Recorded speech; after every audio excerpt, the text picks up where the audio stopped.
ఆనంద్, గోదావరి లాంటి feel good సినిమాలని తెలుగు ప్రేక్షకులకి బహుమతిగా ఇచ్చిన happy days, live is beautiful లాంటి చిత్రాలతో కుర్రాళ్ల మైండ్ సెట్ మార్చేసిన లీడర్ లాంటి సినిమాతో అందరినీ ఆలోచింపజేసిన ఫిదా, లవ్ స్టోరీ లాంటి సినిమాలతో ప్రేమరాగాలు పలికించిన ఏం చేసినా అది శేఖర్ కమ్ములకే దక్కింది. ఇలాంటి చిత్రాలు తీయాలంటే ఆయనలో ఎంత సెన్సిబిలిటీ ఉండాలో ప్రత్యేకంగా చెప్పక్కర్లేదు. ఎందుకంటే ఆయన తీసేవి కేవలం చిత్రాలు కాదు, అవి మనందరి బతుకు చిత్రాలు. అలాంటి డైరెక్టర్ శేఖర్ కమ్ములకి ధనుష్ లాంటి యాక్టర్ దొరికితే, నాగార్జున లాంటి స్టార్ దొరికితే, రష్మిక లాంటి హీరోయిన్ దొరికితే కుబేర అంటూ బిచ్చగాడి సినిమా తీస్తున్నారేంటబ్బా అని చాలా మందికి మొదట్లో చిన్న చిన్న సందేహాలు వచ్చాయి. కానీ కుబేర సాంగ్స్ ట్రైలర్ చూసిన తర్వాత శేఖర్ కమ్ముల ఏదో అద్భుతమే చేయబోతున్నారని ఫ్యాన్స్ బలంగా నమ్మారు. మరి ఈరోజు జూన్ 20 ప్రేక్షకుల ముందుకు వచ్చిన కుబేర సినిమా ఎలా ఉంది చూద్దాం. ఈ సినిమా సమీక్షలోకి వెళ్లే ముందు దయచేసి లైక్ చేయండి, షేర్ చేయండి మరియు మా యూట్యూబ్ ఛానల్కు సబ్స్క్రైబ్ చేయండి. షూట్ అండ్ షోకి స్వాగతం.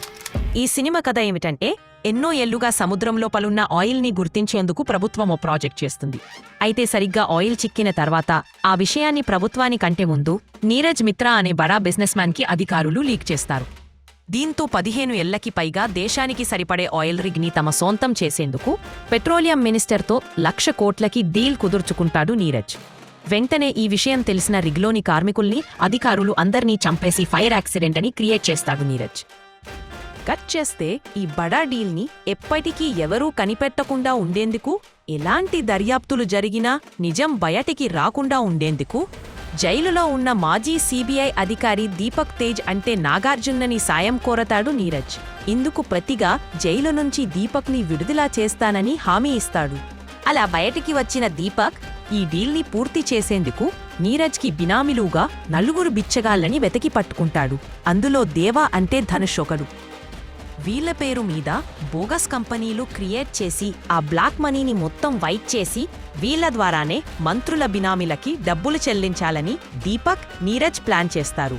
అయితే అక్షరం ముక్కరాని దేవా వీళ్ల డీల్ గురించి ఎలా తెలుసుకుంటాడు? తెలిసిన తర్వాత దేవాని వీళ్లు వదిలేశారా? అసలు దేవా గతం ఏంటి? దేవాకి సమీర్ అంటే రష్మిక, మందన ఎందుకు సాయం చేస్తుంది? మధ్యలో ఖుష్బూ ఎవరు? నిజాయితీపరుడైన దీపక్ ఎందుకిలా తప్పులు చేస్తాడు? అసలు చివరికి ఏమవుతుంది అనేది తెరపై చూడాల్సిందే. సాధారణంగా శేఖర్ కమ్ముల సినిమా చూసిన ఎవరినైనా ఎలా ఉంది అనే దానికంటే ఎంత నచ్చింది అని అడగటం ఆడియన్స్కి అలవాటు అయిపోయింది. ఎందుకంటే ఆయన మంచి సినిమాలు తీస్తారా లేదా అనే విషయం పక్కన పెడితే చెత్త సినిమా అయితే ఇయ్యలేరు అని ప్రేక్షకులకి చాలా నమ్మకం. ఆ నమ్మకాన్ని మరోసారి నిజం చేశారు శేఖర్ కమ్ముల. అయితే కుబేర సినిమా ఎలా ఉందో చెప్పే ముందు ఈ చిత్రం గురించి ప్రీ రిలీజ్ ఈవెంట్లో శేఖర్ కమ్ముల చెప్పిన మాటలు ఒకసారి గుర్తు చేయాలి. బిచ్చుగాడికి అయినా కోటీశ్వరుడికైనా అమ్మ ప్రేమ ఒకేలా ఉంటుంది. దేశానికి దేవుడికి కూడా బిచ్చుగాడి, కోటీశ్వరుడు అనే తేడా ఉండకూడదు. సరస్వతీదేవి తలవంచుకోకుండా ఉండేలా సినిమా తీయాలని ప్రతిసారి ప్రయత్నిస్తుంటాను. కానీ ఈసారి మాత్రం సరస్వతీదేవి తల ఎత్తుకుని చూసే సినిమా తీశాను. గర్వంతో కాదు, నిజాయితీతో ఈ మాటలు చెబుతున్నాను అంటూ శేఖర్ కమ్ముల అన్నారు. ముందు చెప్పిన ఆ మాటలన్నీ పక్కన పెట్టేసి నిజాయితీతో చెబుతున్నా అన్నారు కదా. నిజమే చెప్పడమే కాదు, అంతే నిజాయితీగా ఈ సినిమాని ఆయన తీశారు. అసలు దేశ పౌరులందరికీ సంబంధించిన సహజ వనరులు ఎందుకు ప్రైవేటీకరణ అవుతున్నాయి? అసలు వాటి వెనుక నిజంగానే పెద్ద మాఫియా ఉందా అనే ప్రశ్నలకి ఈ సినిమాలో కొన్ని సమాధానాలు ఇచ్చే ప్రయత్నం ఆయన చేశారు. డబ్బు, పవర్ మాత్రమే దేశాన్ని నడుపుతున్నాయి. ఇక్కడ నీతి, నిజాయితీ, న్యాయం, ధర్మం వీటికి చోటే లేదు అంటూ సగటు పౌరుడిలోని ఓ ఆవేదనకి ఈ సినిమా అద్దం పడుతుంది. అలానే బిచ్చగాళ్లు కూడా మనుషులే సామి. వాళ్లని ఏదో అంటరాని వాళ్లలా చూడక్కర్లేదు. వాళ్ల వల్ల దేశానికి ఏం ఉపయోగముంది అనే ప్రశ్నలు పక్కన పెట్టి ఎలాంటి నష్టమైతే లేదనే విషయాన్ని గుర్తించాలి అన్న పాయింట్ని సూటిగా ప్రేక్షకుల గుండెలకి ఎక్కుపెట్టారు శేఖర్ కమ్ముల.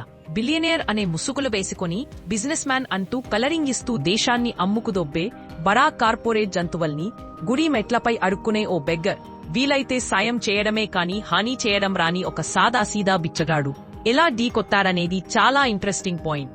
దాన్ని శేఖర్ కమ్ముల హ్యాండిల్ చేసిన విధానం చాలా బాగుంది. తాను నమ్మిన కథని ఎంత నిజాయితీగా చూపిస్తే, ఎంత నగ్నంగా అంటే ఉన్నది ఉన్నట్లు చూపిస్తే జనాలకి అంత కనెక్ట్ అవుతుంది అన్న పాయింట్ కి కట్టుబడి ఈ సినిమాని శేఖర్ కమ్ముల తీశారు. అందుకే ఎక్కడ హీరోయిజం, అనవసరమైన ఎలివేషన్స్, అక్కర్లేని బిల్డప్పులు లేవు. కథని ఎలా చెప్తే హృదయాలకి హత్తుకుంటుందో అలానే చెప్పారు. ఏదో కోట్లు సంపాదించద్దా, ఉన్న ప్రపంచాన్ని అమ్మేదద్దా, ఇది కాదయ్యా బత్తు. ఇక్కడికి వచ్చింది ఇలాంటివి చెయ్యడానికి కాదు, బత్తు కోసం బత్తు అంతే అనే పాయింట్ ని బలంగా, చాలా గాఢంగా చెప్పారు శేఖర్ కమ్ముల. ఇక ఇలాంటి చిత్రానికి ధనుష్ లాంటి స్టార్ హీరో ఓకే చెప్పడం చాలా గొప్ప విషయం. నిజానికి తెలుగు దర్శకుడైన శేఖర్ కమ్ముల మన హీరోలని కాదని కోలీవుడ్ హీరో దగ్గరికి ఎందుకు వెళ్లారా అనే ప్రశ్న సినిమా చూసే వరకు అందరికీ ఎక్కడో ఒక చోట రావచ్చు. కాని సినిమా చూసిన తర్వాత మాత్రం ఎవరికీ ఆ సందేహం కలగదు.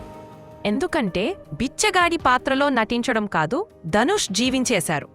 కుక్కల పక్కన పడుకోవడం, చెత్తలో పడి దొర్లడం, ఎక్కడా ఎలాంటి బిల్డప్పులు లేకుండా బిచ్చగారు ఎలా ఉండాలో అలానే కనిపించడం. ఆయన చూపు, తినే విధానం, మాట్లాడే మాట, నడిచే తీరు, హృదయంలో శాశ్వతంగా ఉండే ఆ ప్రశాంతతని తన కళ్లల్లో ఇట్టే కనిపించేలా చేశారు ధనుష్. సినిమా చూసిన తర్వాత ఈ పాత్రలో ధనుష్ని తప్ప వేరే ఎవరినీ ఊహించలేరు. మరోవైపు నాగార్జున లాంటి స్టార్ ఈ సినిమాలో చేసిన పాత్ర నిజంగా ప్రశంసనీయం. ఎందుకంటే కథని మలుపు తిప్పే పాత్రలు చాలానే ఉంటాయి. కానీ కథలో ఉంటూ కథగా కథని చెప్పే పాత్రలు చాలా అరుదుగా వస్తుంటాయి. అలాంటి నిజాయితీపరుడి పాత్రలో నాగార్జున నటించారు. దేశానికి ఏదో చేసేయాలని సిబిఐ ఆఫీసర్ అయిన ఓ వ్యక్తిని అదే వ్యవస్థలు, సంస్థలు అక్రమ కేసులు పెట్టి జైలులో తోసేస్తే పడే మానసిక క్షోభ. దేశానికి ఇంత చేస్తే ఆ దేశం నాకు ఇదా ఇచ్చింది అని పడిన వేదనని నాగార్జున చాలా బాగా పలికించారు. నిజాయితీపరుడు అవినీతి చేయాలన్నా, తప్పులు చేయాలన్నా కూడా చేయలేరు. ఎందుకంటే నిజాయితీ వారి నరనరాల్లోనూ కలిసిపోయిన ఓ సత్యం. కాని దేశమా, ద్రోహమా అనే మధ్యలో నలిగిపోయే పాత్రలో నాగార్జున తన అనుభవాన్ని ఉపయోగించుకొని అద్భుతంగా నటించారు. ఈ మధ్యకాలంలో నాగార్జునకి వచ్చిన మంచి పాత్ర ఇది. ఇక రష్మిక మందన ఇందులో హీరోయిన్ అని ఎక్కడా చెప్పలేం. ఎందుకంటే కథకి ఉపయోగపడే పాత్రనే శేఖర్ కమ్ముల ఆమెకి రాశారు. దాన్ని ఉన్నది ఉన్నంటులుగా నటించారు రష్మిక. చివరిగా విలంగా చేసిన జిమ్ సర్ అటు బిజినెస్ మ్యాన్ గా ఇటు క్లైమాక్స్ లో ఎవరూ ఊహించని ఒక అవతారంలో చాలా బాగా నటించారు. మిగిలిన వారంతా తమ పాత్రలకి న్యాయం చేశారు. దేవిశ్రీ ప్రసాద్ మ్యూజిక్ కూడా సినిమాకి ప్లస్ అయింది. ముఖ్యంగా పోయిరా పోయిరా మావా, తల్లి మీద వచ్చిన సాంగ్ చూడటానికి కూడా చాలా బాగా పిక్చరైజ్ చేశారు. ఇక సినిమాకి దేవిశ్రీ ఇచ్చిన బీజీఎం కూడా బాగా సూట్ అయింది. ఎక్కడా ఎక్కువ కాదు, ఎక్కడా తక్కువ కాదు అన్నట్లుగా కొట్టారు. ఇక సినిమాటోగ్రఫీ కూడా చాలా సహజంగా ఉంది.